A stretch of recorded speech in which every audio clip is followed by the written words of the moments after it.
would we pick up?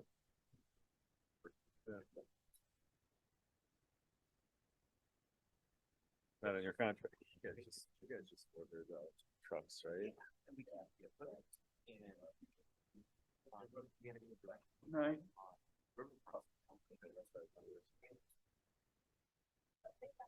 How quick are you gonna get them from there? Well, we ordered in November. People like to lose it on that. That was actually one of my first things I did. Not getting them done at all. Bad enough. You're probably like almost 9 months. Yeah. So like what do you mean, like the engine and stuff? Hire people to actually get the There's the power there. Because I want to see. Hey, Joe, were you expecting trouble? about. This is my, But I don't know, like a plain shirt underneath, and then this is the best cover that goes. I gotcha. Okay, that has the things on it that you need to have on. I gotcha. All right. I'd like to call committee of the whole meeting for Monday, November 20th, 2023 to order. Roll call, please. Mayor Gafino. Here. Trustee Christensen. Here. Trustee Curtis. Trustee Gately. Here. Trustee Lowry. Here. Trustee Nedved. Here. Trustee Salazar. Here. All right. Thank you. Audience comments. Seeing none. Trustee comments. Seeing none. Discussion. Item 1, Steve. Thank you, Mayor. Item number 1 on the COW agenda tonight is the zoning code text amendments. As you know, we've been going through a whole bunch of updates to our code. Now we're kind of starting on zoning code. Nathan is actually planning to do some bigger changes in the upcoming months, probably towards summer of next year. But in the meantime, we have some minor updates, and one that I'm sure some people will like is tonight is we're updating the public hearing notice signs, which tend to have very small text and are in a paragraph. So if you're driving 50 miles per hour, it's hard to read it. So Nathan's trying to fix that. With that, I'll give it to Nathan. Okay, so the list included in your packet included the red line version of the zoning code updates. Most of the stuff on this round of updates is removing redundant or unused provisions, moving things that are in the wrong sections, things that should be in non-conforming section that are in other sections, updating definitions. And then, of course, the big one is updating the public hearing sign. So the items in red will come off the sign. The items in green are the things you need to have on it. And so because there's less items, we can make those bigger and hopefully easier to read as you're going by. Could you put a website or something so they can look that up versus a phone number? Or Sure, we can add that for that last line, add the That way- website as well. that way you're not bothered maybe if they just want to look it up and put the petition number in and see what it's about, or Okay. I have a question about the description of request. Are we going to list the current zoning and the change that's being requested? I think we should on some place just make sure that we are notating the current zoning. Because I think some people don't realize, it's residential changing to commercial or commercial changing to industrial. So if we could make sure we're notating the current someplace. The type of or description of request, there I would list whether PUD, or if it was an actual zoning change, if it was, rezoning from R3 to B3 or something like that, then I would write it right in there. Okay, thank you. anything else? Nope. Good. Okay. Great idea.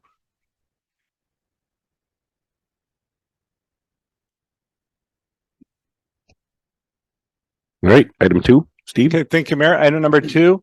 As you might recall, we discussed a little bit about the building code updates. Our plan was to have the building codes updated to the 2021 codes essentially by January 1st. And Nathan's going to take us into a little more in-depth discussion from the last meeting. All right, so if you remember from the last meeting, that's the list we're trying to go to, generally the 2021 codes. In your packet this time is the 30 pages of local amendments, which are all fun and exciting. But just to kind of hit on the high points of why there are so many, they kind of fall into 3 categories. So the first is administration. Every one of the books in chapter 1 talks about how you get a permit, who is the inspecting authority, what are the fees, what do you have to submit with a permit, and all of those things have to be updated to show our process. So you have a couple of examples here. enforcement agency is the community development department. Construction hours, those are our construction hours here locally. So chapter 1 of each book has to have that kind of administration stuff amended to be with our local ordinances. The second group of types of amendments in that packet is fill in the blanks. So these are national codes, which can be adopted from Arizona to Alaska. So, they're going to be very different depending on your jurisdiction. So like this chart, as an example, you fill in the snow load, the frost depth, the wind load, which are going to be different in, hurricane prone areas versus here. And there's, charts where you figure all this stuff out, but you have to go in and do an amendment to fill in what your local numbers are. And then finally, the third group of changes are actual code changes. So things that we want to have different here locally. So that's, here are a couple of examples. So the no fire sprinkler in single family, that's the section. The second one is the fire district's rules on the size of an elevator so they can fit their stretcher in it. So we're aligning with their rules. The third one is the no Romex rule. So, those are just local examples of things that we would change. So basically that whole big packet falls into one of those three categories. These are kind of the big ones that you would see, but otherwise most of it is administration type stuff. I like to know Romex. It's a really good, I'm glad you mentioned that and you had that in there. And that is currently in our code, Yeah. and we kind of continued that forward. I'm glad you did. And then again, if you want to read all of the ones online, there they all are again. But it's a lot of reading, so I don't know if I recommend it. Any questions? Nope. Looks good. That's good. Thank you. All right. Item 3, Steve. Item number 3 for discussion tonight is a discussion about a non-home rule sales tax referendum. This came out of the conversations we've had predominantly because of the new public works facility. We had discussed how it would be a potential funding option for the building. There are other funding options available, but this was one option where the proposed referendum would generate enough income, we think, to pay the debt annually on the new building. With that, Jason Paprocki is going to go through it, and he's going to discuss the process for a referendum and the question itself, and basically what the village is going to go forward with. All right, thank you. So first, we'll just start the purpose of the referendum. If you remember from the October 16th committee, the whole meeting, we laid out a few different funding sources for when talking about the public works facility that we're looking to build. That's currently projected at about $18 million based on current interest rates, how long we would borrow money for, the amount. We're probably looking about $1.2 to $1.5 million a year in an annual debt payment related to that building. The idea of the non-home rule sales tax came up during that meeting as being an option that we'd further consider. Just for reference, the non-home rule sales tax can be used on public infrastructure, property tax relief, and then until July 1st of 2030, it can be used on just general municipal operations. So using this money on a building would fall into the public infrastructure side of what that money is allowable for. And although we're kind of talking about the public works facility with this potential referendum, is really making sure that we have a fully funded capital plan going forward, that we have enough money coming in to pay for the roads, the buildings, everything, that we're doing, and really maintaining our capital, our infrastructure. So really why we chose the non-home rule sales tax, we looked at a bunch of different revenue sources from the last time, whether it be a property tax levy on the debt, utility tax, but the non-home rule sales tax is one that really kind of stuck out for us, mainly because it kind of shares that burden of where that money comes from between residents and non-residents. Anybody who goes out and buys something would be assessed this rather than hitting a business or a resident on your utility tax or your property tax bill. So it really kind of just spreads the money. We're able to go up to, as a non-home rule community, we're able to go up to 1% total for a non-home rule sales tax. We're currently at 0.5%. So we have another 0.5% we could go. And really this referendum limits our dependency on our current revenues. As you know, we've some of the other presentations we've done over the last couple months, we've mentioned how the police pension contribution is rising every year. So basically, if we're looking at doing this building with our fitting it into our current revenues, as those other obligations start increasing more, we'd be kind of be pinched on how much money is available to basically use for this debt payment. So we're looking at just trying to find a new way to be able to fit, 1.2 to 1.5 million dollars of annual debt payment plus other capital needs into our current budget. So figuring how much will it cost for every $100 in qualifying purchases, you'd pay an extra 50 cents in this tax. Now, when I say qualifying purchases, the non-home rule sales tax doesn't apply to a number of items. First of all, items that would be titled or registered with the state. So meaning car sales. So if you go out and buy a car, whether it's our current 0.5% or proposed 1%, doesn't apply to buying a car in the village. Groceries or foods that are not for immediate consumption. So if you went to a restaurant and bought like food or alcohol at a restaurant, you'd be charged the non-home rule sales tax. But if you went to a grocery store and were buying food that you're going to take home with you and prepare it at home, the non-home rule sales tax doesn't apply to that. So none of that. Prescription medicines and certain non-prescription items with medicinal value. So this is cough medicines, aspirin. So and then prescription drugs doesn't apply to as well. And then medical appliances. So that could be contacts, glasses, dentures, things like that. The non-home rule sales tax doesn't apply to. So it's really, there's really a number of things that it doesn't apply to. And for an example, our normal 1% sales tax we get basically on everything, the village brings in about $7 million in annually. If you look at our 0.5% non-home rule sales tax currently, we're at about 1.4 to 1.5 million. So even if you doubled that, we'd be less than half of what we get on our normal 1% sales tax. So there's a lot of things that this really doesn't hit, just normal everyday things that people buy that this doesn't even apply to. So in comparison to some of our surrounding communities, our current sales tax rate is 7.5%. Our non-home rule sales tax, as I mentioned, was 0.5%. Now, if you look at basically everyone else around us, they're at 8.25 or 8.5 is a total sales tax rate. We have a lot of mix of home rule and non-home rule communities. Most of our non-home rule communities are already at the 1% non-home rule sales tax. And then some of our home rule, there's really no limit on how much they can add to the home rule. So some of them are at 1.25, 1.5%. So even if we looked at saying we're going to try to go for the full 1% non-home rule sales tax, that put us at 8%. So basically right in line with all the other surrounding non-home rule communities. So we wouldn't have a higher tax rate. We'd still be basically on the lower end, tied with the lower end of everybody else. So if this referendum have to go, voters have to say yes to it. But if it failed, as I mentioned, this would probably bring in, this extra 0.5% would probably bring in $1.3 to $1.5 million annually in revenue that could be used on capital. So obviously, if we were looking to make a debt payment for about that same amount annual for this public works facility, we kind of have to try to find where are we going to find this extra money to help make that debt payment. One of the things we mentioned was looking for new revenue sources or look at the utility tax. So this is something that could be done by the village board via ordinance.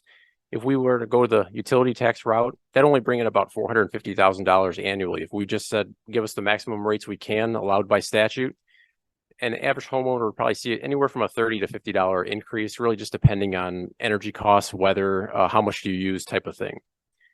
Also, we probably have to look at the general fund capital transfers. Every year we budget $600,000 to go from the general fund to the capital fund.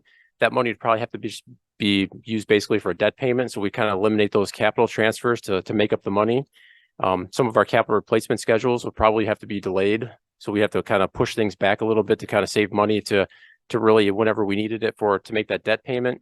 And then down the road, we have to look at some operations or services that we do to maybe cut back on a few things to fund the debt payment if that were something we came to during the budget. Now, the proposed question that the voters would be asked is, shall the corporate authorities of the Village of North Aurora, Kane County, increase its non-home rule municipal retailers occupation tax and non-home rule municipal service occupation tax from 0.5% to 1% for expenditures on municipal operations, expenditures on public infrastructure, and or property tax relief. So this is basically straight from the statute. we probably have some flexibility on those last three items where I said what we would spend the money on. So if we just wanted to say, you know, we're talking about capital infrastructure, so let's just call it expenditure on public infrastructure and delete the other things. We could put that to ask the voters if that's what we wanted to do, or we could leave it open to the three just to give us some flexibility. It's really kind of open for us to decide that. I have a question. Yep. Can we phrase this in plain English? I mean, is there an option? Because a lot of people, I mean, I'm kind of like tuned out by the 18th word of this So paragraph. I'll start with bringing this towards to Kevin, our attorney. When we asked that question, so we started by putting the pure wording in the statute, so you know where your start is from. We asked Kevin that very same question because it has to be substantially similar, correct, Kevin? Yeah, this is the exact language out of the statute. Believe it or not, this is what the legislature thought was clear and unambiguous. So we couldn't change it to start off with for property tax relief, comma, expenditures on municipal operations, and then end it with the, you know, Village of North Aurora, King County. I mean, I really want people to understand. That was, that would have been my suggestion too, is that it'd be a much better sales pitch to put the relief of property tax earlier in the narrative. Sure. So going to Kevin, the big thing is that we wanted to get out of this presentation tonight from the board is what if we move forward, if the board chooses to move forward, how do you want that question worded? And will it actually meet the state statute of being substantially similar to what has to be in the language? So that is honestly the two things we're really looking for tonight. Are we going to move forward with the referendum, and what is the question going to look like? Yes, we would like to move forward with the referenda, Mhm. and I think the wording is fine, but maybe I don't know. I look at it and I read it and I understand it. It's because I'm thinking of I do too, but- expenditures. It's negative. It's phrased as a tax increase. And Ah. what the result of the tax increase is really a tax cut.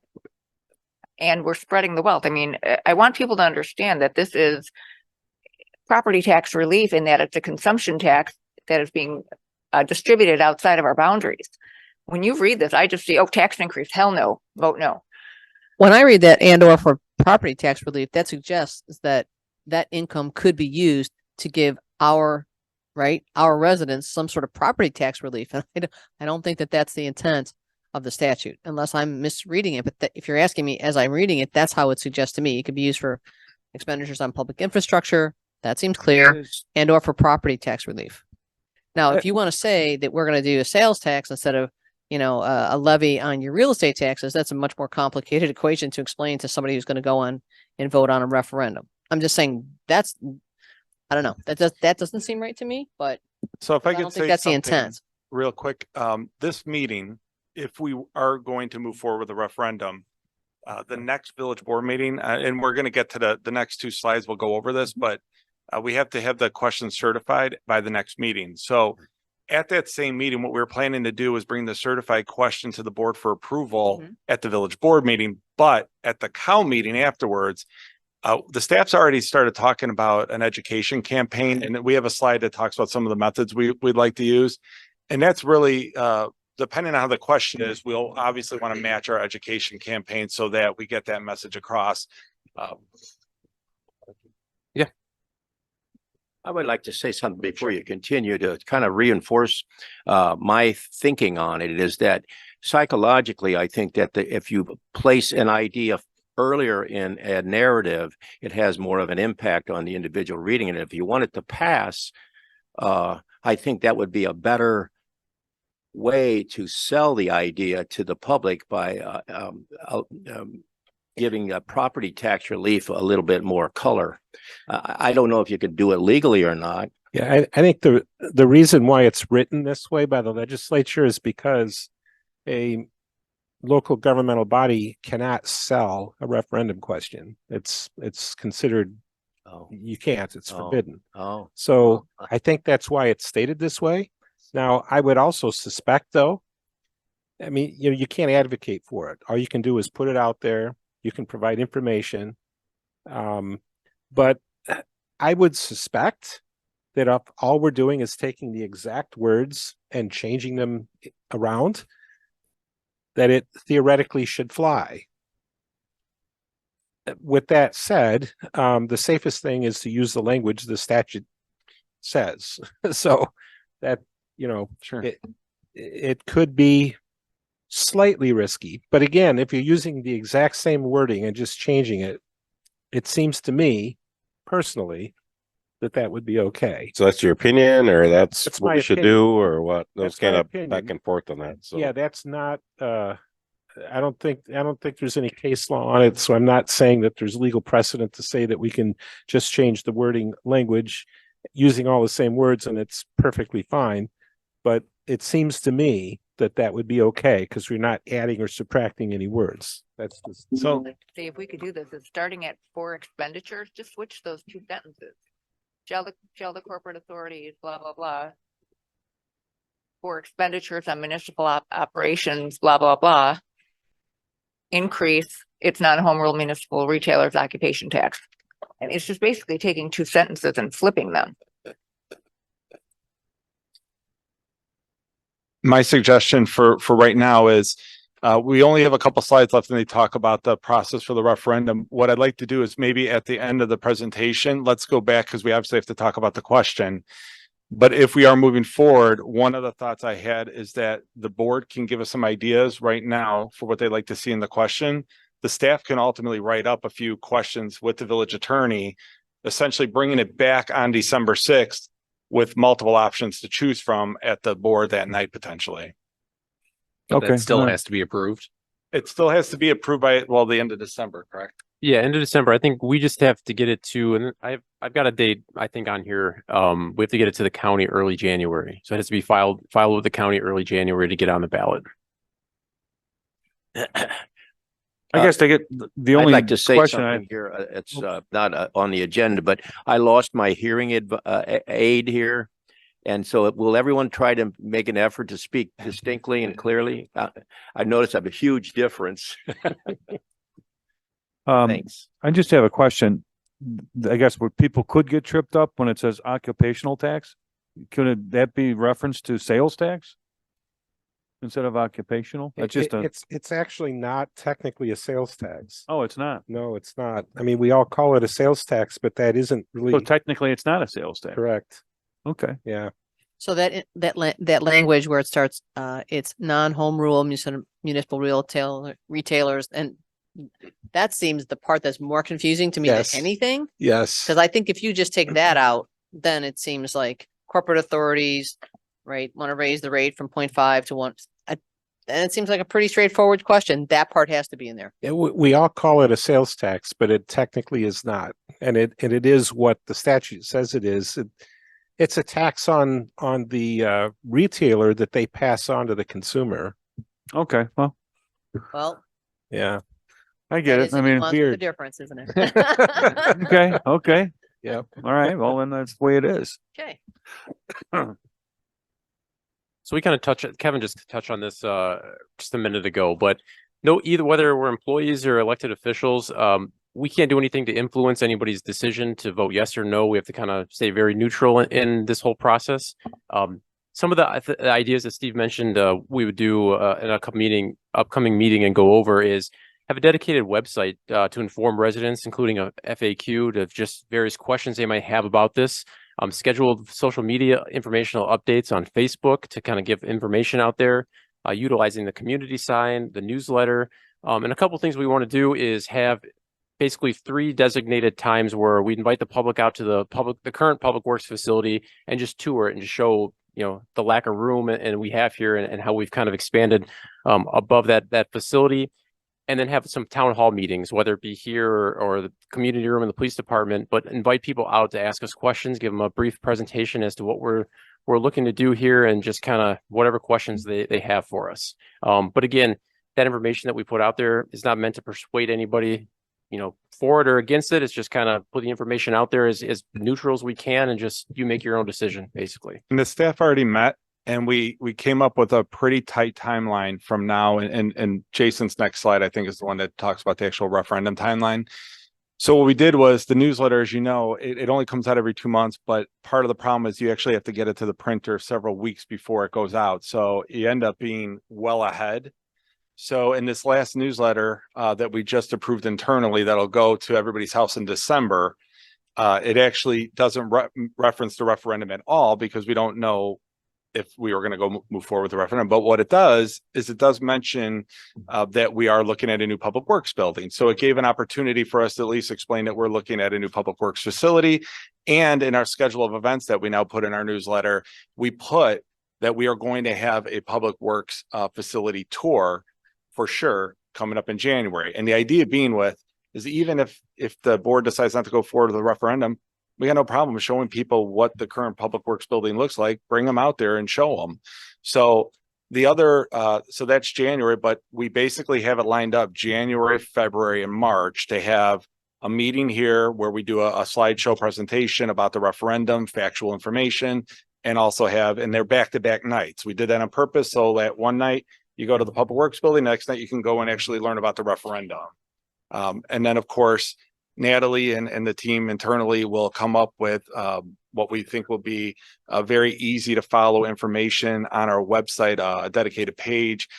Jason did a great job of pulling information from other towns, and we looked at some of the frequently asked questions, and some of them were so complicated that there'd be 12 or 15 questions when you only really need 5 to 7 maybe that really talk about a referendum, and some of them go off on things that I don't think are really even relevant.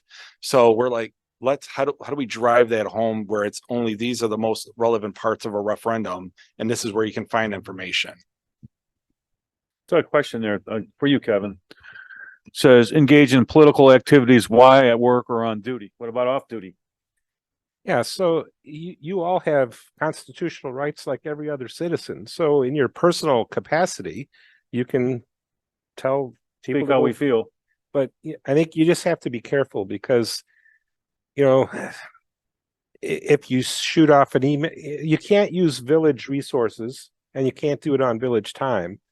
And so you kind of have to be cognizant of, you know, when are you kind of on as a village trustee and when are you just a person? Well, I'm here. That's what we're on.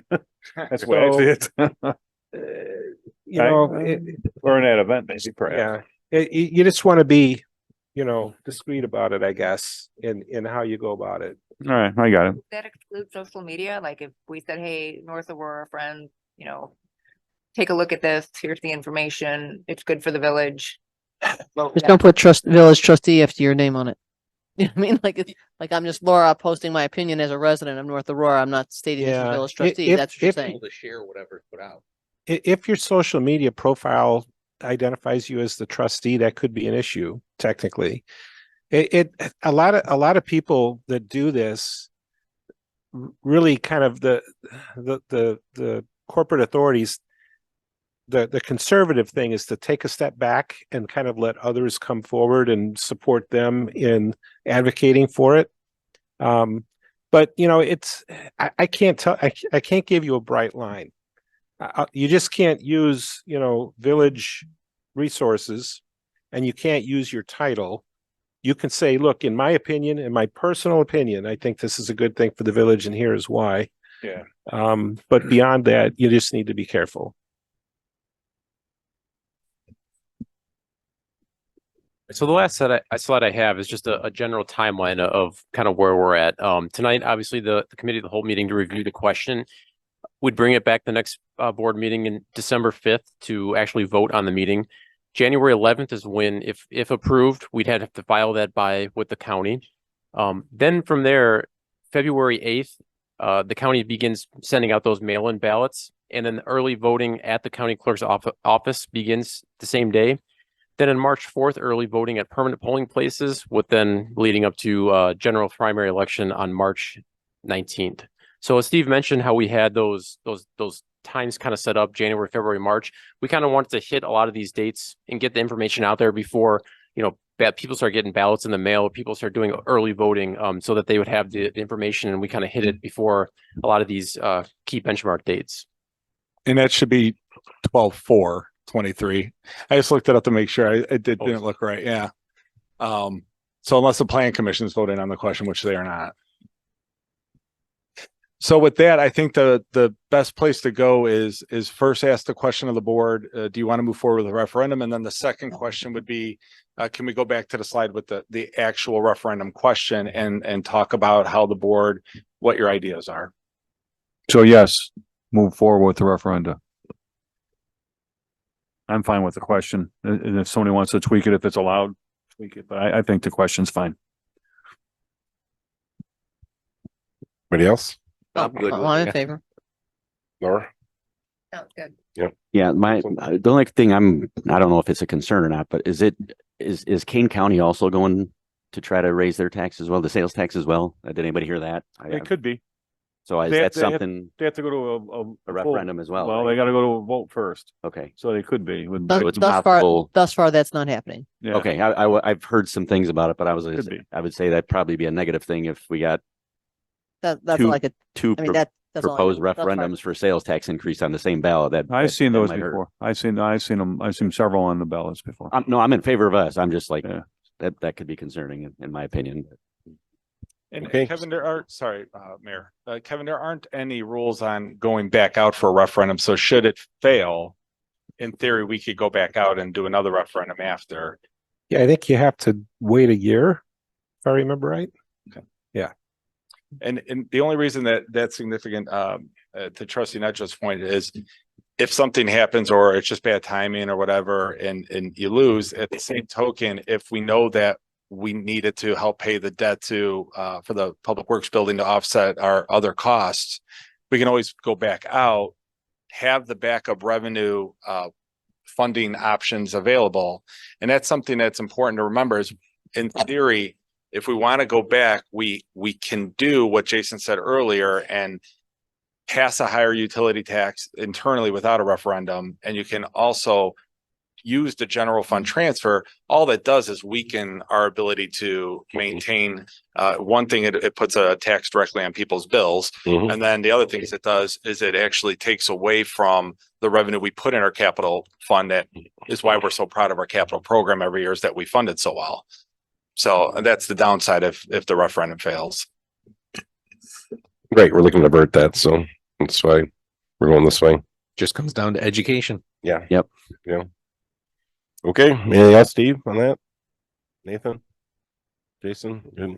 Okay. No, we'll just work with Attorney Drendel and see if we can, if there's any way that we can take that and make it, to Trustee Curtis' point, more humanized or whatever. We can see if we. Or maybe more clear, that'd be Yeah. probably a good way to say it. We're not trying to sell anything, but just more clear. The way Kevin, if this is okay, what I'd like to do is maybe have the statute question and then have a slightly different version that's, similar but written in plain English, so to speak. Yeah. And then have the board choose from those at the board meeting that we come back to. Is that fine to do it that way? Oh, okay. Okay, anything else? Nope. Motion adjourned. Motion to adjourn. Second. All in favor, say aye. Aye. Aye. The same. Have a good night.